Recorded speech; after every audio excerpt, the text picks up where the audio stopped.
And hey there, hi there, ho there, and welcome back to another exciting edition of the Cardinal Couple Radio Hour podcast here on April 11th, 2020. It is a chilly Saturday morning here in the greater Louisville area as it cold front kind of spreads out throughout the entire country after a perfect spell of weather, I think, over the last week or so.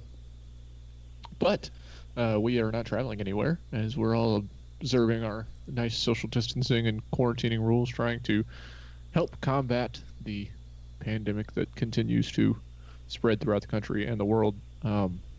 Hopefully, at some point, we'll start to be on the decline, depending on which reports you read and listen to, and we'll see how that goes. But we are here to talk sports. We are still trying to bring you a weekly update on sports in some capacity. UofL women's athletics, as little as there is to talk about. We continue to see recruiting news as that hasn't stopped, and catch up with coaches and players and former players as well. So let's get into it. Obviously, I am Case Hoskins. I've taken over starting duties for the podcast here as we go remote and can't exactly give each other visual cues so much. I'm joined, as always, by Jeff McAdams, who is our audio and video at some point engineer, running things as the resident techie, and joined by Polly as well. So, Polly, I'll turn it over to you as our general host, and we can get going. And it's nice to be promoted from a sergeant to a general. Thanks you, Case, very much for that. Welcome to Cardinal Couple Radio Hour podcast. If it's your first time listening, I'll let you know that we promote the joy and excitement of UofL women's sports here. And in a lot of our broadcast and articles, we will talk about results and scores. That's out the window now. But we do have a lot of basketball news today. And since women's basketball is one of the main reasons why people check out our shows and our website, that's right up your wheelbase today. A couple of other things that we will get in besides basketball later on. But it's basketball today, women's basketball. Quite a few interesting subjects that have transpired over the last week. But let's throw it right back over to Case right now. He will give you an extensive scheduling report and also our Twitter information. So, ball's back on your side of the court, Case. All right, let's check in on the composite schedule here on GoCards.com. Looks like we would be taking on Notre Dame in softball this weekend. Baseball would be playing Kentucky. Women's tennis would be in the ACC championship. Men's golf in the ACC championship, and none of that matters because none of it is happening. It all says canceled at the bottom. We could do virtual what if recaps. That's what we could do. What if Louisville? Oh, sorry, that's Northern Kentucky. We were going to play this week, not Kentucky. Yeah, sorry. Well, Taylor Roby had a 5-strong virtual innings in our imaginary team.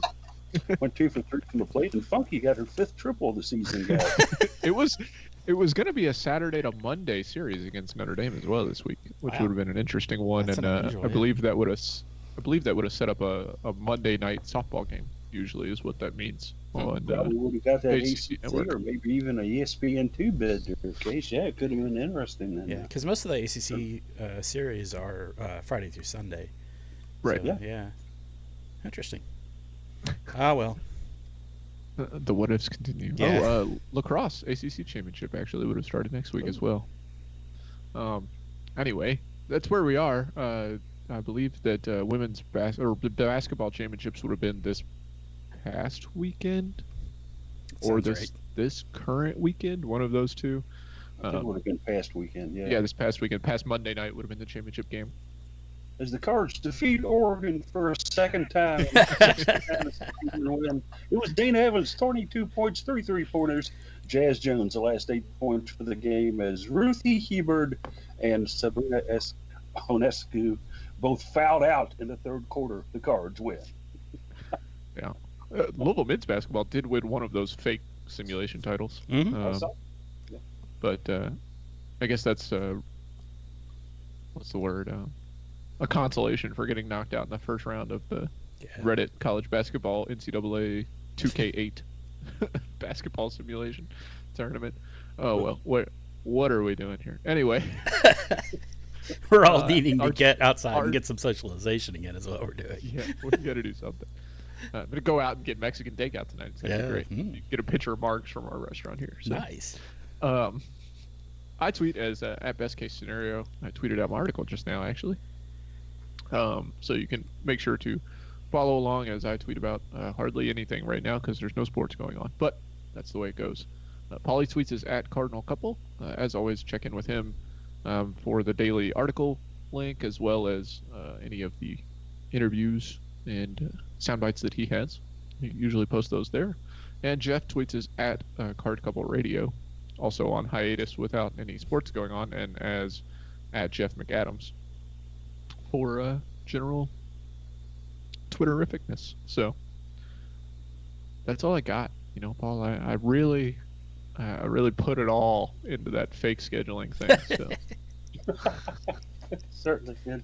I guess you could do some projections on how we're going to do in the ACC softball tournament too, case down the road. But that's a while out. Yeah. really conjecture. Yeah, So- a lot of games today. Interesting that they were going to schedule Notre Dame on Easter Sunday. That would have been Yeah. kind of a Oh, maybe that's what it was. Let me expand the schedule. Maybe Notre Dame refused Maybe to it play was on Easter Sunday. Friday, Saturday, Monday. Yeah. That would have been an even weirder schedule. Oh yeah, Nope, they were supposed to play on Easter Sunday. Interesting. yeah. I can't imagine them flying back home and then coming back to play a day later. Yeah. Just for Easter Well, Sunday. you wouldn't fly to Notre Dame anyway. You'd be bus. Well, that's Yeah. possible too. I Yeah. don't know. I guess some of our teams have flown that. Oh yeah, But, yeah, yeah. definitely flown it. I've flown it. Take a charter jet to Indianapolis and then drive another hour. Yeah, I guess It is perhaps the most boring drive in the world. There- I've there- Or ever been Chicago to. and drive back. there is an Yeah. airport in South Bend. It's small, but there is one there. I've flown into it on a joined. John Wheeland is a private pilot. It's also a volleyball fan. Sits right in front of me, and he said to me one time, "Hey, you want to go up to the Notre Dame match?" I went, "Sure." So we flew up and back the same day. It's great. Thanks, John. Enjoyed it. This month was going to be the month that baseball played all of the Kentuckys. They were going to play at Kentucky on the 7th, home against Northern the next week, home against Kentucky the following week, and home against Western the Wow. last week of April. It was going to be a tour of the state right Wow. here in Kentucky, right here in Louisville. They're like softball typically do home and home with Kentucky in a season, right? One at each. Yes, I believe so. Yeah, I that can think they vary generally do. from year to year, I think, but certainly I think typically. would have been fun. Yeah. Could have been good. Could have heard Al Greenert up there playing the organ at Jim Pedersen Stadium, and also people lining up on the left field wall yelling insults at the left field for the opposing team. Mhm. My favorite things out there. But And in let's case get on anyone in. was curious, sorry, one more thing, Paul. The UofL website spells canceled with 2 L's. Good. So, Yeah, I think it's the old English version, perhaps. yeah. That's not going to happen. It was cancelled. The things that have been happening this week, as we mentioned earlier, we're going to get into the basketball aspects of it, and I can think of no better way to start this out than with Jeff Walls meeting with the media. This was a Wednesday teleconference that he did with, I guess there was maybe half a dozen of us, maybe a few more, that made the phone call, clicked on the link, got to see Coach Walls, and strangely, he was in his U.S. Open T-shirt for tennis, not wearing any UofL gear. And Conspiracy Theorist Friday. You probably There. didn't see what we had on below the waist though, so may have been. Yeah, but I wasn't looking below Jeff Walls' shirt, to be honest with you. You probably couldn't see it in the frame, but So Conspiracy Theorist right away started, Walls isn't wearing UofL gear, something's up. oh, good grief. Also fed to the fuel that was brought up later in the teleconference about Coach Walls having a supposedly strong interest in the vacated position of women's basketball coach at Mississippi State. Dick Schaefer, of course, guys, taking the job at Texas, where his hometown is, down there close to where Austin is, and also a chance for him to get back to his roots, so to speak. Right. A good move for him taking over a program that basically had kind of floundered under Karen Aston. Schaefer has that magic of making programs develop well. Can he do that down there in the Big 12? Time will tell, but a couple of, let's not call them high profile writers, but down in Mississippi grabbed that very quickly and then made Walls somebody with a strong interest in the job, and they had immediate sources that Walls was interested. Both, of course, which were proved to be bunk, to use a four-letter word. It didn't happen. I was watching this unfold, and I was just kind of laughing to myself. We've been down this path before. Walls is going to Ohio State. Walls is going to Tennessee. Walls is going to the moon. You know, come on. Walls isn't going anywhere. Let's face it. Quit trying to be sensationalist. Quit trying to play to your fan base. If Jeff Walls is going to go somewhere, first of all, he's got the kind of personality that he's going to tell you he's going somewhere. And second of all, Jeff Walls really loves this area. Case, you watching this unfold with me and Jeff and everybody else in the world, what were your thoughts on this?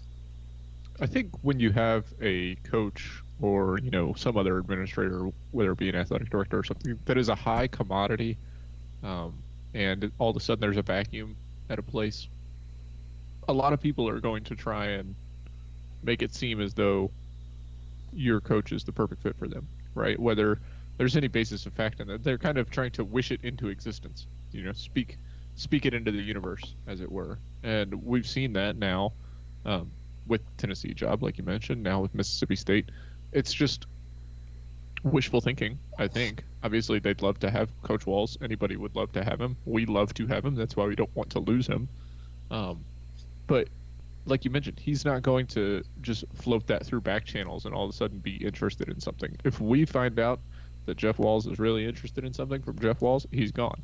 Right? He's not going to say, well, I'm weighing my options about staying at Louisville. He's either going to stay at Louisville or he's going to leave for something else. And I can't see, at that moment, I can't see any reason why he would have to leave. So I don't buy into. My sources say that Jeff Walls is interested in this because the only source that is going to tell you he's interested in something is Jeff Walls.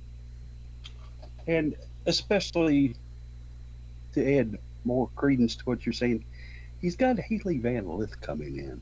Yeah. He's got Olivia Cochran coming in. As we'll find out a little later in the broadcast, he's got one of the top guards in the class of 2021 coming in, who committed a couple of days after the Walls fiasco created by Mississippi State journalists. Because we need more guards, clearly. Yeah.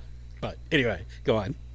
Yeah. And I'll let you run with that and go, Jeff. I mean, hey, you get a 6'1" guard in who's the third in the nation in 2021. Yeah. Are you no to that, sir? No, absolutely not. I mean, I love a 4-guard set. I have a blast watching it. So I'm all for it. But I know a lot of people are kind of looking at the lineup that we have, the lineup that's coming in next year, and then now starting to be the year after, that we're starting to find out about, and starting to think, wow, this is a lot of guards. What are we going to do with them all? So, it's something to think about. But I'm totally on board with it. I'm excited. Was there any thought process, any thought in your mind thinking that maybe he's interested in this? I immediately dismissed it. What was your reaction? The first name I heard floated for Mississippi State was Matt Mitchell. He's from Mississippi. He went to Mississippi State. It would not be an unsurprising move for him to go there. It's also a move within the SEC. There seems to be a little bit of institutional arrogance in the SEC. I'm going to say it that way. It may be a bit overstated, but it seems like a lot of these SEC schools and communities think, oh, we have a vacancy. We're the SEC. Obviously, a good coach would want to come and coach in the SEC. And I don't think that holds up, at least for women's basketball. Now, in some other sports, sure. You talking about softball? Yeah, okay. SEC team comes calling for softball, you got to think about that. But in basketball, not so big a deal. So, I didn't think it was likely. Walls has family in the area. He's established here. He was given an opportunity to become a great coach here and build a great career here. He's got great support, great facilities. I don't know why you would want to leave this to go anywhere. Honestly, this is a destination school at this point for women's basketball. True words never spoken there. The Mississippi State contingent down there was insisting that there was Walls and Nikki McCray Penson, the two main candidates being looked at by the AD at Mississippi State, and it did eventually go to Nikki McCray Penson, who is replacing Vic Schaefer down there as the head coach. 48 years old, spent the last 3 years at Old Dominion, where she was Conference USA Coach of the Year, guys. So that's not too bad, huh? Nope. Last year. Not at all. Conference USA's got some good teams in it too now at this point. Yeah. You know, high mid major. Season. She's also got SEC experience, having played at Tennessee and also coached at South Carolina as an assistant to Dawn Staley for 9 years. She was highly touted by Dawn Staley in periodicals as the one that needs to get that job. Now, why Dawn Staley felt that she had to influence the entire, Mississippi State administration when she's at South Carolina, you can look at that two ways: as she's trying to set somebody up for the kill, or she's honestly interested in the future of McCray Penson. I suspect Dawn Staley is giving an honest opinion there. That's just who she is. Yeah, absolutely so. Yeah. McCray Penson was a brilliant player, guys. When you take a look back, she played for Pat Summit from 1991 to 1995. Yeah, that was the heyday at Tennessee. 1996 to 2000 Olympic gold medalist. Played in the WNBA, played in the ABL.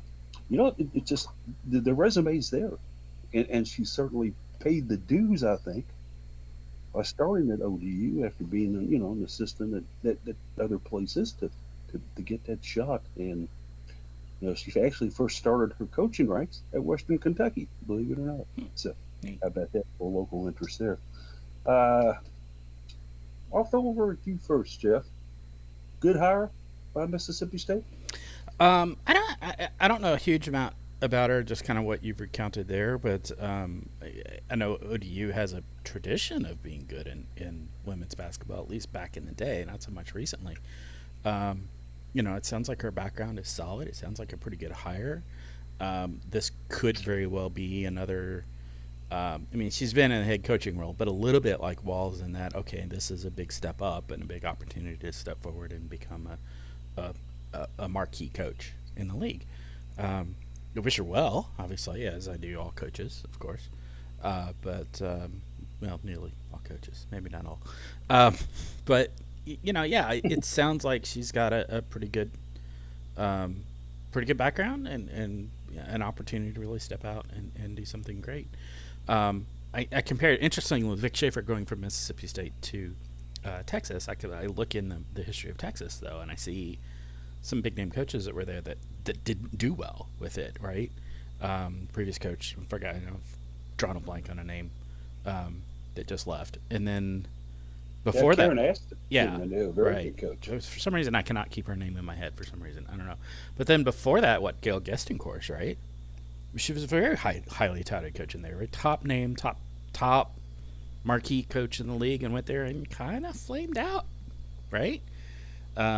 So, grabbing a marquee name, top name coach is not always the right answer for it. So maybe you look into, up and coming is, whatever you might think of Tom Jurich in the past, he did that with a lot of coaches that are now at UofL and that have had a great success. So there's a lot to be said for that approach to it. In case, let's not forget one other coach, albeit a different,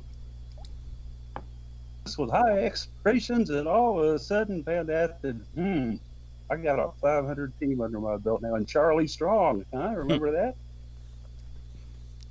Yeah, Texas is a different animal, and I don't know if it applies so much to women's college basketball as much as some of the other sports, but we've seen it be too big of a stage for some people. Charlie Strong in football, as you mentioned. Tom Herman now trying to take over for him can't seem to, you know, decide whether he wants to be up or down. Shaka Smart this year after they moved on from Rick Barnes, or not just this year, but Shaka Smart since he took over after they moved on from Rick Barnes has continued to disappoint on the men's basketball side, and a lot of that has to do with, you know, they're in Texas. They expect you to get the people from Texas. Texas is a really good athletic area. It's similar to, you know, the southeastern part of the U.S. And the California side. Uh, People are good at sports in that area, and um, you're expected to get the players to come to your school. You know, they're going to have to take on Baylor, who is a really good team in the women's college basketball world, and they're going to be fighting for a lot of the same players. They're in Texas, and if they can't make that happen, then we'll see how she can recruit from outside uh, the state.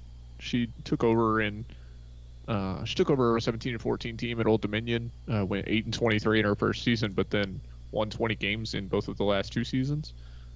So she definitely can bring a team back, it seems, but she'll be recruiting an entirely different class of players, or attempting to recruit an entirely different class of players to play in the Big 12 for Texas than she was in the CUSA with Old Dominion. And it's not like the shelf was completely empty at Mississippi State either. You know, they were 27 last year in this season. They were projected as a free seed in the NCAA tournament by Charlie Crane with his bracketology. Uh, hey, you know, they had Rakea Jackson returning, one of the nation's top freshmen, coming back for her year. Mr. Schaefer would have had a heck of a team coming back here. So for him to jump ship and go down to Texas, it's an interesting move by him. But still, it's not like Nikki McRae-Penson is going to have to rebuild them from the start, guys. And I just realized I just went completely off base talking about McRae-Penson in Texas. Yeah, she's at Mississippi State. I got a little confused about where we were going with that. I was very excited to talk about how she brought Old Dominion back. She's not going to have to bring Mississippi State back, as you mentioned. She's going to have a relatively, at least medium full cupboard that Vic Schaefer is leaving behind. But we'll see how she can recruit in the SEC, not the Big 12, playing in the middle of the country, where she will have to compete a bit with some of the other big dogs. But she will, I think she proved at Old Dominion that she is a good coach and will make do with the players that she has and what she can bring in. I can't argue with that at all. And when you take a look at the demise of Tennessee over the last several years in the SEC from what they once were, you take a look at Kentucky, who's steadily, I kind of think, increased their stock in the SEC over the past few years. Yep. Done a better job. Vanderbilt can be dangerous at times. Hasn't been lately. The main culprit down there that they're going to have to worry about, obviously, is South Carolina, and of course the work that Don Staley's done over there, Jeff. And Right. Boy, if you want me to give you a way too early prediction for the SEC, I'm like, the dawn is rising, buddy. No, she's not rising. She's risen. she's, she's been a fantastic coach. She's had a fantastic team in South Carolina for several years now. I was actually aware of her before she got to South Carolina. My brother was a student at Temple as a PhD student, and when she was coaching there before she went to South Carolina, and I actually went to a game or two up there when I would visit them. This was a number of years ago, obviously, and so I was aware of her presence. I was aware that she was a good on-court coach. Temple didn't have quite the resources to be able to support her being able to bring in top players, but she did good work with them, and she really was able to develop them and improve them. And Temple was really kind of hitting above their weight, I think, at the time. She went to South Carolina, and everybody in my family looked at each other and went, yep, that's going to be great. And sure enough, she's been great. Within a year or two, she had that team performing at top level, getting incredible recruiting classes in there. She's an amazing coach. She's great. There's a reason that the top guard spot award is named for her. Yeah, they didn't name it after Gary Blair, did they? No. So here's what I see, and something I think we need to take a look at. You said the dawn has risen. that would indicate she's reached the zenith? No. Donna's still No. rising because the one thing she still doesn't have in her resume, in her trophy case, is a national championship. Okay. Yeah, metaphors only go so far. Okay. Close enough. Yeah. Close enough. Uh, I was looking on my screen here, and is it very possible we now have the esteemed Jared Anderson online with us too? Jared, can you hear me? I don't think so. I think you may just be listening in. Okay. Well, all right. Jared is only listening in. I just saw that pop up too. Isn't technology amazing? He says he is at work, so he stays muted. Okay. I think you should share the conversation with your customers at the bank here. So go ahead and mute it. Anyway. Good stuff. Get the though. opinion Wall- of Don Staley of whoever's at the drive-through. Yeah, if somebody with South Carolina license plate, you might want to talk to them. Yeah. The bottom line is on the whole Wall situation, as the Walls will tell you, when you win, when you're successful, you get attention. Yeah. And that's certainly what he's done. But he is certainly not taken any of these wooing offers from other programs to heart. Fear not, Louisvillian fans of women's basketball. Your coach, the mad scientist Jeff Walls, is going nowhere except on a bicycle ride with his girls to get takeout. Okay. Very good. And if you have mulch, Jeff Walls can use it, take it on over to his house. Yeah. Day after Walls' fiasco, we had the chance to interview Jasmine Jones. I got that opportunity to talk with her. First of all, thanks to Nick Evans, Louisville Women's Basketball SID, for setting all this up. It was kind of unique and interesting to talk to Jazz guys while she was practicing social distancing. Yeah, that's got to be tough for her. That's a complete 180 for her. Yeah. She does have the same, lives in the same complex as Yassine Diop, though. Oh, and so I can imagine how that is working out for them. Yeah. Lindsay Duval lives with them during the season. She's back home, of course, obviously. And so the three of them, and there was a fourth in there too. I can't remember who it was. But Yassine and Jazz have it. Gee, you got a couple shooters there. You need somebody to set them up. Where's Duval, right?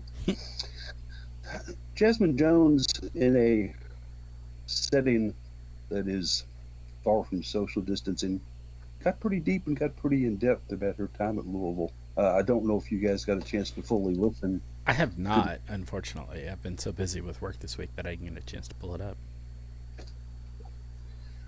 One of the first questions I asked Jazz right off the bat, WNBA draft coming up April 17th. One service I saw had her ranked in the third round of being drafted, a projection. Another service has her at the end of the second round. Jazz told me, she said, I haven't really paid attention to it. I'm just working on strengthening and conditioning. When it comes around, I'll watch it. I find that an interesting approach by her. What do you guys think? Not sure I believe it, honestly. And maybe she's not paying a whole lot of attention, but that's going to come across your timeline on social media. So I suspect she's probably seen some of those. But I think probably her mindset is along those lines, where she's doing what she needs to do to advance and stay in shape, and which is hard to do right now. But I have no doubt that that's where her mindset is. I have a tough time believing that she hasn't seen those come across her attention, at least to some degree, though. But yeah. Case, I think that Jazz is such a supremely confident, uplifted, and positive person. She's thinking to herself, it doesn't matter where they draft me. I'm going to go in there and show them what I got, and I'm going to make a team. It doesn't matter where it is, where I get drafted at. Your thoughts on that? Oh, I completely agree with that. Yeah. Sorry, I'm jumped in on that. Go ahead, Case. No, you're good. Because I was going to say the exact same thing. Yeah. There are some players who believe that they have the talent, that they should get drafted high, and if they don't, then they're going to be frustrated, and they're going to have a grudge against the teams that didn't draft them. Jazz is not that player. She may believe that she should be drafted higher, but she also like you said, doesn't care where she gets drafted. We see this type of player, and it's the type of player you want to have on your team.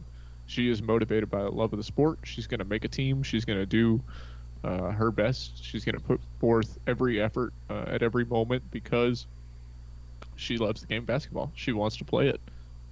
If she gets drafted, you know, late in the second round or early in the third round, she's going to work and she's going to try and make a team. We saw it with Erica Carter last year. She was drafted in the third round, didn't make a team, or was on a team at first, was cut, but then kept up the effort and stayed positive and got picked back up. So I don't think the Jazz Jones will get cut because I think she's going to wow whoever drafts her quickly, especially as she can use this time to continue to hone her skills. But it'll be very interesting, the WNBA draft season. As we've seen, the NFL draft season is an absolute mess right now. NBA draft season is wild as teams aren't even allowed to watch workout videos of any players created after last Monday or whatever it was. It's a weird situation, and I'm curious to see how the WNBA is going to attack it, since the beginning of their season is in jeopardy, and we don't even know what's going on there. So I can understand where she's saying, she's not thinking about it because what's to think about? You work out, you see what happens. Yeah, I would actually amplify that a little bit about this season. It's the beginning of the season certainly in jeopardy because it would be a month from now, maybe 2 months, maybe. I the whole season is a bit in jeopardy, to be quite honest. It goes until late summer, right? But so probably things start getting back to normal there. But there's no guarantee of that by any stretch of the imagination. The WNBA may just not be a thing this summer, so they may just not have a season. So it's, I think it's healthy to kind of be looking beyond that and just looking at your own self improvement, and hope things work out for the best, but don't count on it. Don't build your expectations and plans on it. Well, let's be perfectly honest here. The NBA was designed to play in this time spot in between some of the other major men's sports out there because of attendance factors. Right. Get in those months for people who still wanted that basketball fix in the summer months and weren't getting the WNBA. The college basketball season was over, and so it gave the WNBA a perfect time slot to jump into and fulfill. Now, can you push that back out? And how successful, how meaningful would it for them to be going up against college football, pro football, pro, NBA basketball? I just can't see how that's going to benefit them in any way, guys. Seriously. Yeah, I agree with that. That's going to be a very problematic situation if they're forced into that. I think more likely just the season gets canceled, and hopefully there's some sort of support still for the players that are on the rosters, and come back and try it again next year. I just can't see. I can't see trying to play WNBA in the middle of October when you've got all the fall sports going on and There's a lot of other things on the menu to choose. Yeah, you sure got that right. But Yeah. we'll see. One of our favorite terms these days. Well, we're going to have to just wait and see what happens, as we say about so many things going on currently in our world. Maybe they'll give it a shot. I don't know. A couple things that Jazz mentioned to me that I kind of knew, but she fulfilled us in on a little bit more, is the close relationship that she and Erica Carter had. We talked about how Erica basically helped her through her freshman year when she got on campus. And that she and Erica still stay in touch quite a bit. And that Erica was her inspiration for a lot of things during that tough freshman year for Jazz. So it goes perfectly in line with what we saw out of Erica Carter and the way she is and the type of person that she is, guys, for sure. Yeah, and do Does you, that surprise do you remember Erica Carter's freshman year? She was a disaster on the court. I can't speak to her personally, but on the court, it was a little bit scary. So yeah, I mean, Erica Carter is a great role model for okay, you come into a new situation, you run into challenges. How do you get through those? How do you overcome them, and how do you improve? She's a fantastic role model for that, at the very least, from her on court playing. Like I said, I don't know anything about her personal life beyond that, but um, yeah, that's great, and this is a fantastic. Sounds like it's a fantastic relationship, and I suspect that's a relationship that will last for many, many years, and it's probably a good one. They're both delightful, charming people. Erica may get a little bit outshined from the gregarious, outgoing, which is unusual because she's usually pretty out there. But yeah, I think that's a neat thing to hear and a neat interaction, and I would love to be a fly on the wall of seeing those two interact sometimes. Yes, that could be quite interesting indeed, and I don't know who would get the award in edgewise. But another thing that Jazz kind of revealed to us is that it was her who hosted Yasin Diop on her visit from Pittsburgh. And it was Jazz who sat her down, and in Jazz's words, I convinced her to come here. I worked on her until she said she was coming here. I told her she had to be here with this team, with me, with us. Yasin was listening in the Diop background in the room, and guess what? She didn't say no. I think that's kind of another interesting insight into how sometimes case the recruiting circle can work, right? Yeah, I think obviously with seeing how players have relationships even before they ever step foot on campus, and we've seen it, or um, with up the uprising of social media, I guess you can call it. You can actually see that happen in real time.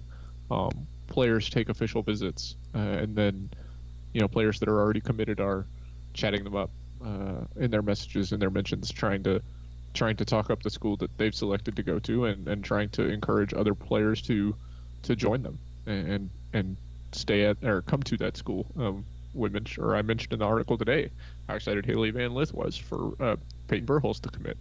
Um, it's that's not exactly the same thing, but commits and signees, they have that relationship long before they ever step foot on campus, and it's not surprising to see players encouraging other players to come be their teammates. Yeah. If you did not get a chance to listen to the interview, it is in the Friday edition of Cardinal Couple, the website cardinalcouple.com. It's about a 19-minute interview, and it's chock full of information. We even got Yasin in as a third party, talking about how she was coping now that she couldn't go to her Singalese favorite restaurants. And Yasin, matter of factly, informed us they still have carryout, so they're good to go there. But a great interview. Please listen to that over at the Friday Cardinal Couple. And in case you kind of segue into the next area I was going to get into, a very nice article you wrote today about a certain young lady from Kansas. She's not in Kansas anymore, coming in a couple years, though. She's headed to Louisville. Peyton Verhulst. Tell me about it. Yeah, so Peyton Verhulst, we saw this come across Twitter last night. She announced her commitment to UofL. She is a junior right now at Bishop. I don't know how to say it. At Miege, maybe. In Roland Park, Kansas, it's a small Catholic high school, only about 800 students. Um, but she's very good. She's the eighth ranked player in the class, according to Hoop Girls. They call her the third ranked guard, but there's a point guard ahead of her that isn't being included in that. So that's why in the article today I called her the fourth ranked guard. Um, it's semantics, I suppose. Um, Peyton Verhulst is not a point guard. She plays the off ball spot. She's a very good scorer. Hoop Girls profiled her out as a triple threat creator. She was the Gatorade Player of the Year in Kansas last year in her junior season. I would expect she'll be a front runner for it again this year, upcoming in her senior season. Haley Van Lith is already very excited to have her. Um, I think that pairing is going to be terrifying for most everyone, in addition to all of the other guards that Louisville will have once they both step foot on campus. Um, we've talked a lot about a four-guard lineup, and it seems like Jeff Walz is leaning into the possibility of it by continuing to get high-profile, um, strong scoring ability and multiple ball handlers onto the team. Jeff, I'm going to throw I know you're not a big numbers guy, but I just want to throw some of these at you real quickly here and get your reaction and comment on them. She was a Kansas, as Case mentioned, Gatorade Player of the Year. She had 17.8 points a game, 7 rebounds a game, 3.7 assists a game, and 2.5 blocks per game, all as Oh, a junior. Uh, but, buddy, that speaks volumes to me. How I, about you? I was gonna say 6'1" to get blocks like that. I mean, we've got like E Balogun doing stuff like that right now, but that's a great one. The other one is the 2+ assists per game. That's clutch, and exciting to see. I'd love to see more giving up the ball and play, particularly in a high school situation where players that are moving on to the next level tend to be in high school tend to be a single star on a team of maybe good players but not at that level, and you don't tend to see those assists as much. So it's good to see that, and hopefully those will even increase it when she gets into Louisville in a couple of years. Another thing about her case that we should mention as well, she's got USA basketball experience, a organization obviously that Jeff Wallace is very enamored with. She was on the 219th FIBA America U16 team.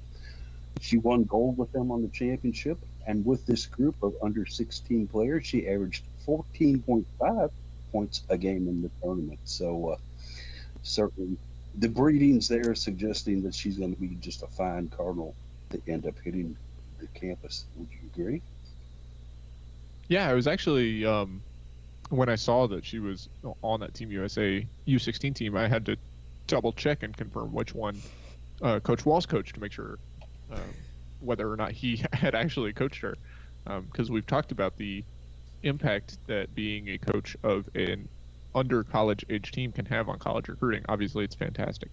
He did not coach her as part of that U16 Yeah. team, but had that Team USA relationship to be sure. And may very well be a coach of hers if he continues to coach the U19 team going forward. I think one of the things about her being a taller guard like that, it's going to be a nice combination with having and I hate to call her the smaller Van Lith, but she's a little bit shorter than Peyton. Van Lith at the point guard, and then, of course, Peyton out there at the two guard. Not to say that they're going to be immediate starters when she gets there next year, but certainly it looks good for them. The cards are just chock full of guards, guys, and let's bring up one of them right now. One that's coming in, Alana Smith, named the National Junior College Association Player of the Year, a UofL women's basketball signee out of Gulf Coast College, community college down there. 23-5, an amazing number for her. We don't talk about her a whole lot with the talent on the team, but Case, this is another one. I mean, she's an incredible athlete. She's got so much potential. Yeah, it's extremely exciting to talk about what we have going forward. It's rough to have not seen the potential of the team that we just had, the 1920-2020 team, but it's just so exciting to think about players that are getting on campus this year and players that are getting on campus in the upcoming years, to just see what Jeff Walls can do with these players and how they'll all mesh together, and the excitement that we can dream about that first championship for U of L at some point in the next decade or so. Jeff, one of the things about it, I'll go back to the numbers again. Her numbers at Gulf Coast State in this last season: 20.3 points a game, 2.7 steals a game, 4.8 rebounds a game, 2 assists a game, 43.9% from the floor, Jeff. Ooh, that's This a is amazing. fantastic shooting percentage. And yeah, okay, steals too. All right, that's gonna be fun to watch.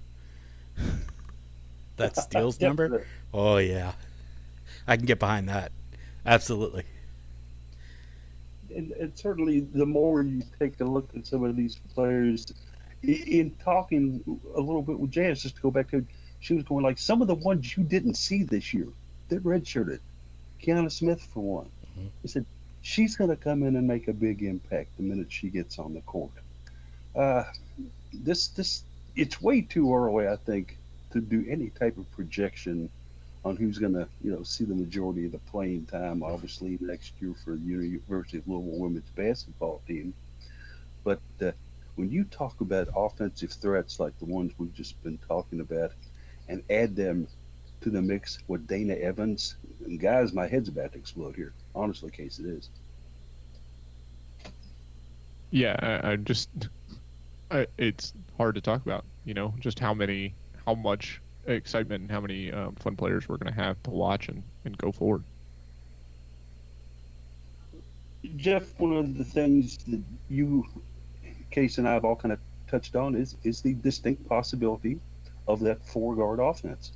Mm. One player we haven't talked about who has prospered in that during her playing career in Japan was Narika Kona. Oh yes. Take that a little further. Oh, absolutely. That's where I was hoping you were going to go with this question.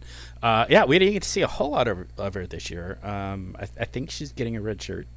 Um, she did play some of the season, but I think little enough that she'll be getting the red shirt.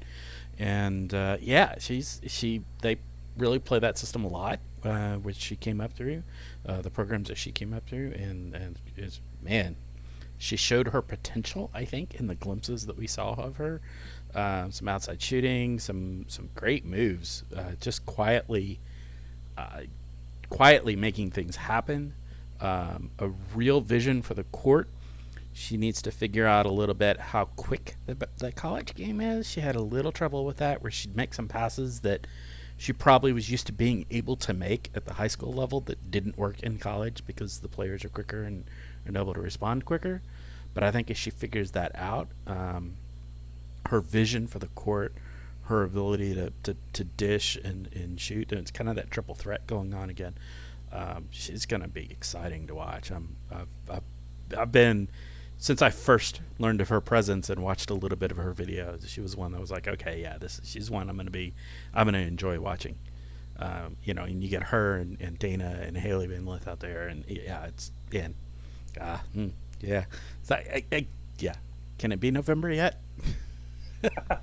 Can we go ahead and use the Back to the Future, Yeah. DeLorean and go ahead and fast forward on into November? And Keep that's y'all, me skipping half of most of volleyball season. So that says a lot right there too. yeah, which is shocking news out of you. Yeah, Neglect volleyball. Oh my God, yeah. what's going on here? It's the real Jeff McAdams. Did somebody crash our site here? Or what? Uh, it's incredible. And we haven't even mentioned stalwarts. Obviously, Casa Robinson. She's back. Look at the things that she did out there, guys. It's just wow. Yeah, it makes your head explode. Mm-hmm.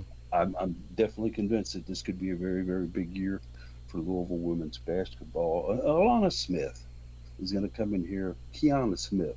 Alana Kiana. Boy, that's going to be fun to say together.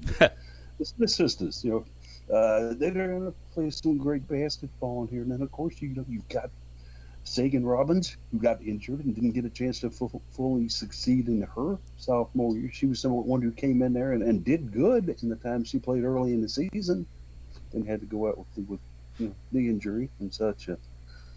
Wow, I just I'm hyperventilating thinking about this team. Yeah, absolutely. It's going to be a fun fall, assuming everything can get back to relative normality. Like we talked about in previous weeks, I suspect we're going to see a little bit of sloppy play compared to what we normally do league wide, not just not talking about UofL specifically, just because I think there's going to be a little less opportunity for the getting together and practicing quite as much. Hopefully, it won't impact the basketball season too terribly much, but.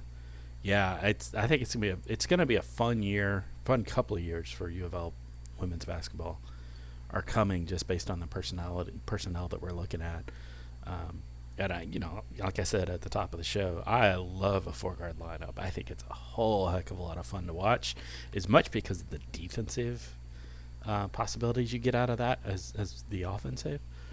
But yeah, we're set up for that. And like you said, I think Walls is leaning into it a bit, and this could be a lot of fun, folks. This is, win or lose, it's gonna be fun.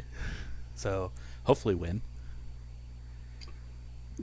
Case podcasts like this one and many others out there are really, really gaining so quickly in popularity nowadays. And we found out about yet another one where the University of Louisville has launched a Welcome to the Ville the podcast, a weekly podcast that's being hosted by Sean Moth, a name we all know, and Nick Curran, the voice of UofL women's basketball.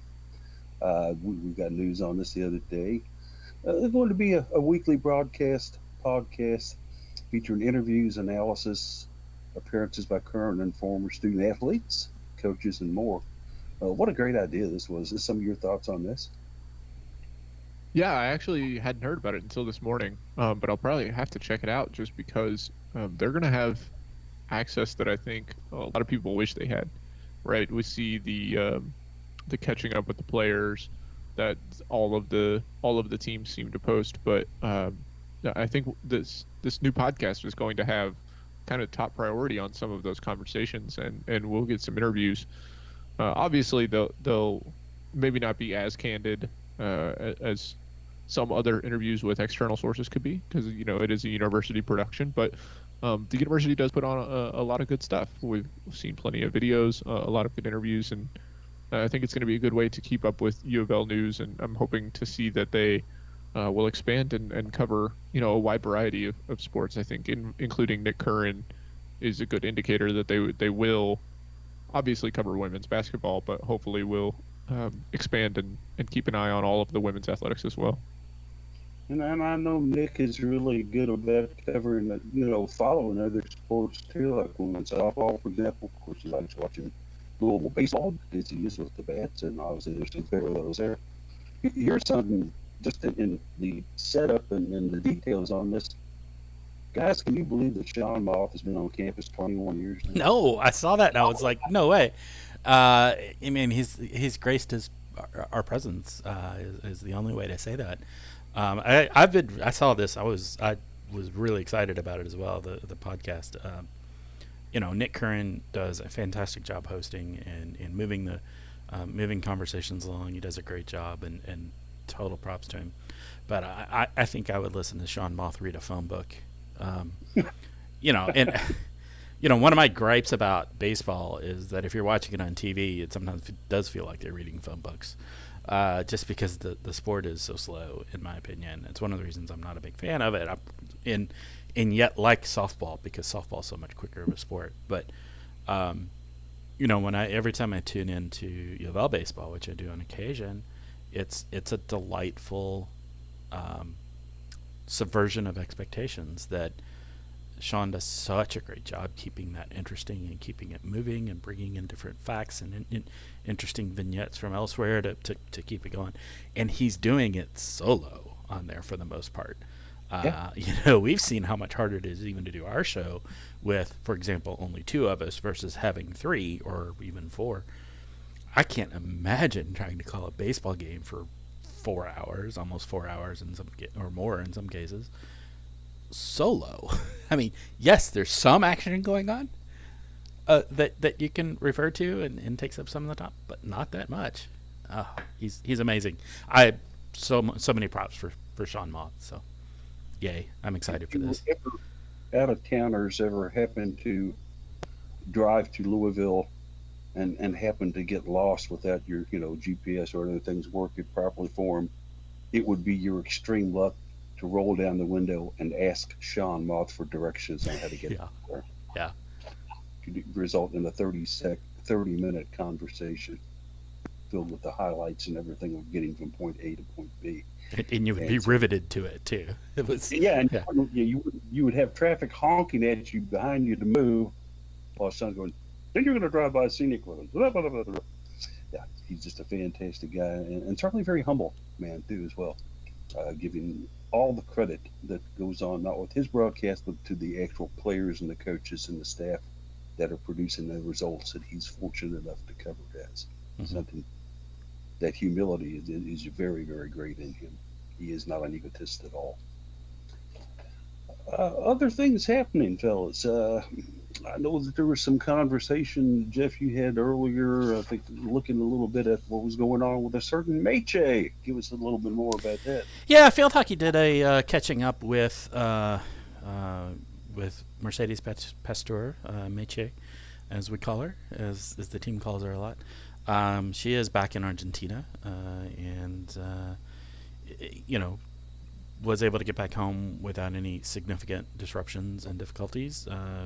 Airline travel right now is a bit dicey and concerning, but she was able to do that a while back, so she's been there a little while. Um, they had a nice little piece on the field hockey side of part of go karts. One of the things that struck me, and we've seen this with several of the UofL players who have gone back home to other countries, was the requirement that they isolate completely for 14 days. So in Meche's case, and I know also with Ika Jones with volleyball, where she went back home to Kingston, Jamaica, they were required to isolate in their homes, even from the rest of their family. They were not able to have direct contact with even with the rest of their family, so they were isolating even in their room within the house. So challenging situation.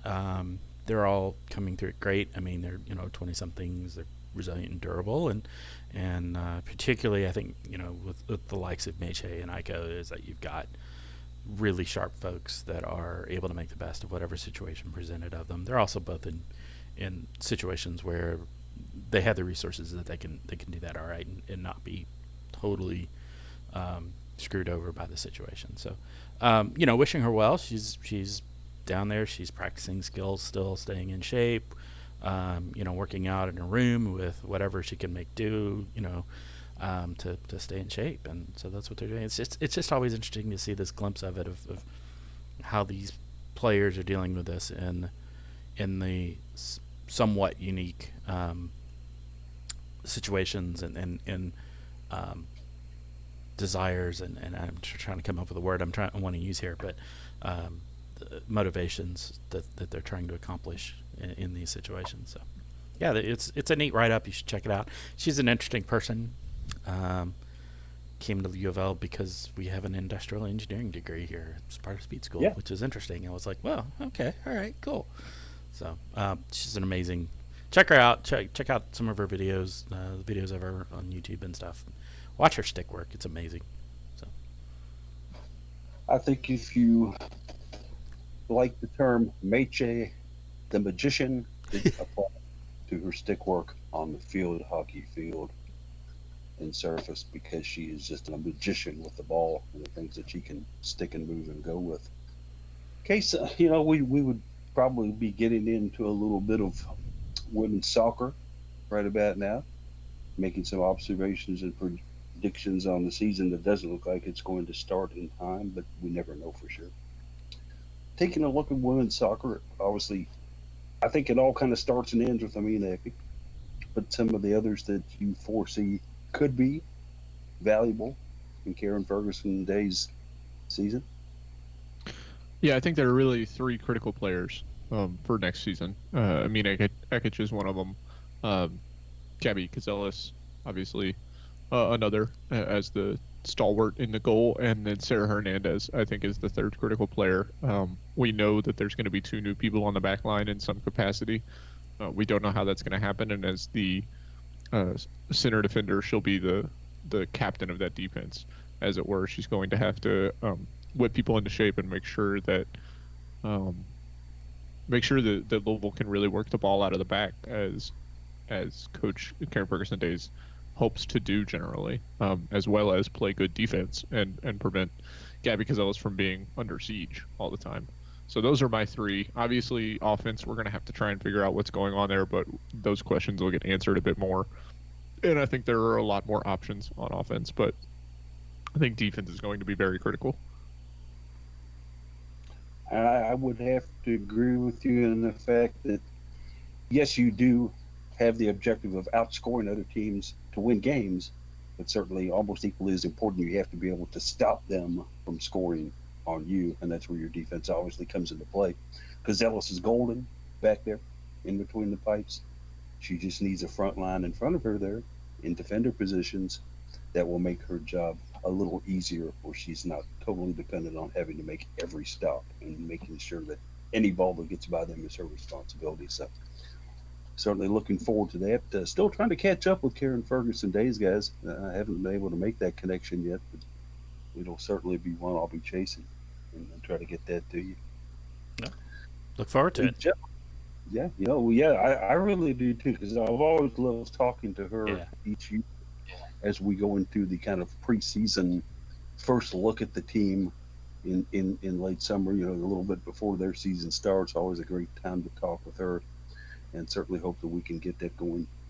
And then maybe she'll show up, on the Cardinal, the University of Louisville podcast too. Certainly Hmm. Sean Moff could work that out as well. Sure. We'll see how time works there. But fellas, I'm looking here, and the old clock on the wall is telling me it's noon. So this hour's seemed to fly by to me. Don't know about you. Indeed, I kind of looked at it a few minutes, looked at the clock, and said, "Wow, we're almost an hour into this already." I was just Yeah. similar sort of reaction. So, So let's go ahead and do our customary and traditional final thoughts. And Kate, we'll let you kind of start it out this week here. Ooh, final thoughts already. Yeah, I was going to mention Sarah Hernandez, but I think I'm actually going to throw one thing back to Mercedes Pastor as my final thought. Um, Jeff, we started to mention this just briefly right before the show started, and then we had to get the show started. But um, Mercedes Pastor was a she wanted to be a soccer player growing up in Argentina, and you mentioned it's funny that she didn't have a lot of opportunities in Argentina. One of the weird things about women's soccer globally, the reason that the U.S. has such a dominant team is because they kind of got a head start. Um, Women's soccer started in other countries and actually was very popular in the early 1900s in England. Women's soccer was so popular, in fact, that it was becoming a threat to men's soccer, so they canceled it and they wouldn't allow women to play at all. And similar things happened throughout other countries as well as um, some other human rights things that led to the stunting of women's athletics. But so that's why she wouldn't have had so many interesting. opportunities in Argentina Yeah. growing up, is because the popularity in global women's soccer did not grow quite as quickly or as until more recently as it did in the U.S. Interesting. 'Cause I thought for a second there you were going to say that women's soccer is doing so much better in the U.S. because our men suck. No, but because our men suck, that's why we didn't cancel women's soccer when it was Right. so popular. Yeah. Okay. So yeah. So my final thoughts. I want to jump in on this. There was I was just looking at Twitter and just saw this tweet. I saw it earlier, and then somebody retweeted it again. Uh, just tweeted about the hiring of Nikki McCray Pinson at Mississippi State. So the hiring of her at Mississippi State. 6 of the 14 head coaches in the ACC are African American women, far more than any other Division One conference. So that's cool to see. That's a neat little um, point to this that we didn't say anything about, but I think it's neat to see. So cool. Yeah, that's a stat that I wasn't aware of, and certainly one that I think does worth bearing that. When I think of what we've got going on in the ACC, obviously, we've got Q, which is one that we love up at Hmm. Syracuse. But once you get past Q, Yeah. yeah, on the Several. women's side, we got Kenny Brooks. Yeah. Got There's, several women. yeah, Yeah. But some great women. Obviously, yeah. we'll although she's not akin to being a great subject of ours here, Martha McGraw is in the Right. ACC. Yeah. And we'll just Just leave that right there. just not a whole lot of intersectionality going on with the ACC, but that's No, okay. no, no. I'm sure she's popular in her own circles, Yeah. so that's fine. So I think Pat Summitt was obviously the epitome of being a successful women's basketball coach. Okay, and I think that's ever since she broke those grounds and became so huge at what she did there, more and more it is becoming a fact of the matter and Mhm. reality that a lot of great women's coaches have come into the game and had successes and done quite well. So people will still go look at the old stalwarts guys like Gino at UConn. Even though Jeff Wall's in there from Louisville. Some of the other schools where men coaches have done well. But I think parity is certainly the name of the game now in women's college basketball. 100%, fellas. Yeah. Final thoughts from me. I'll make it very quick. Uh, Dealing with social distancing, I know, is tough on everyone. Okay.